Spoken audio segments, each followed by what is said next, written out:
వి gold trusted gold buyers తాకట్టులో ఉన్న బంగారాన్ని విడిపించి ఈ రోజు ఉన్న మార్కెట్ ధరకే కొనబడును. మరిన్ని వివరాలకు సంప్రదించండి 7771077720.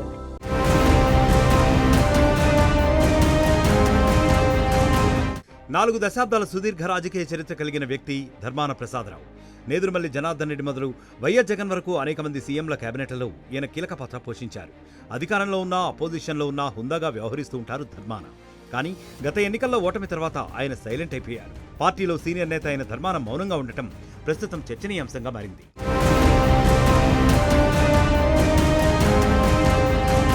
శ్రీకాకుళం జిల్లాకు చెందిన సీనియర్ నాయకుడు ధర్మాన ప్రసాదరావు.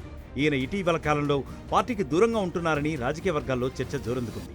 ఎందుకంటే గత అసెంబ్లీ ఎన్నికల్లో ఓటమి తర్వాత ధర్మాన తన రాజకీయ కార్యకలాపాల నుంచి కొంతగా వైదొలిగినట్లు కనిపిస్తోంది. పార్టీ నిర్వహిస్తున్న ఏ కార్యక్రమంలోనూ ధర్మాన కనిపించట్లేదు.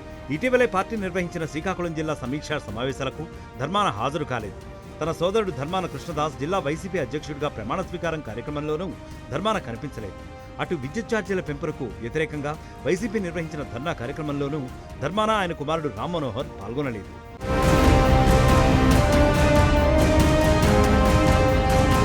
మరోవైపు శ్రీకాకుళంలో జరిగిన వైసీపీ యువత పోరు కార్యక్రమానికి జిల్లా వైసీపీ నాయకులు, ఇన్ఛార్జీలు, కీలక నేతలంతా పెద్ద సంఖ్యలో హాజరయ్యారు. కానీ శ్రీకాకుళం సీనియర్ నేత ధర్మాన ప్రసాదరావు ఈ కార్యక్రమంలో కనిపించకపోవడం రాజకీయ వర్గాల్లో మరింత చర్చకు దారితీసింది. అన్ని వర్గాల్లో మంచి పేరున్న ధర్మాన ఇలా పార్టీ కార్యక్రమాలపై అంతగా ఆసక్తి చూపకపోవడం, జిల్లా రాజకీయాల్లో యాక్టివ్గా లేకపోవడం కేడర్ను, లీడర్లను నిరాశలో పడేసిందట.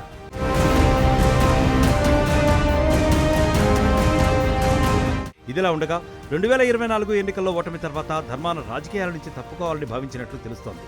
తన రాజకీయ వారసత్వాన్ని కుమారుడు రామ్ మనోహర్ నాయుడికి అప్పగించాలని చూస్తున్నారని రాజకీయ వర్గాల్లో టాక్ వినిపిస్తోంది. కానీ రామ్ మనోహర్ నాయుడు కూడా పార్టీ కార్యక్రమాలపై పెద్దగా ఆసక్తి చూపట్లేదని జోరుగా ప్రచారం జరుగుతోంది.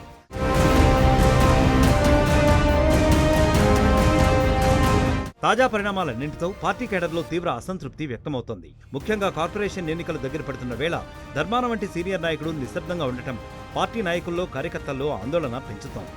ఎంతో కాలంగా శ్రీకాకుళం రాజకీయాల్లో కీలకంగా ఉన్న ధర్మాన ప్రసాదరావు ఇప్పుడు మౌనం పాటించడం పార్టీని మరింత కలవరపెడుతోందని చర్చ మొదలైంది.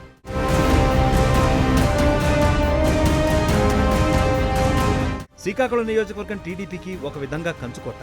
టీడీపీ పుట్టాక ఇక్కడ తక్కువ సార్లు మాత్రమే ఓడిపోయింది టీడీపీ. ఈ క్రమంలో ఇప్పుడు ధర్మాన ప్రసాదరావు చురుగ్గా ఉంటేనే జిల్లాలో వైసీపీ గాడిన పడుతుందని రాజకీయ విశ్లేషకులు చెబుతున్నారు. మరోవైపు రాజకీయాల నుంచి తప్పుకుంటున్నట్లు ధర్మాన ఇప్పటివరకు బహిరంగంగా ప్రకటించలేదు. ఈ తరుణంలో వీటన్నింటిపై ధర్మాన భవిష్యత్ నిర్ణయం ఏంటనేది ప్రస్తుతం ఆసక్తికరంగా మారింది.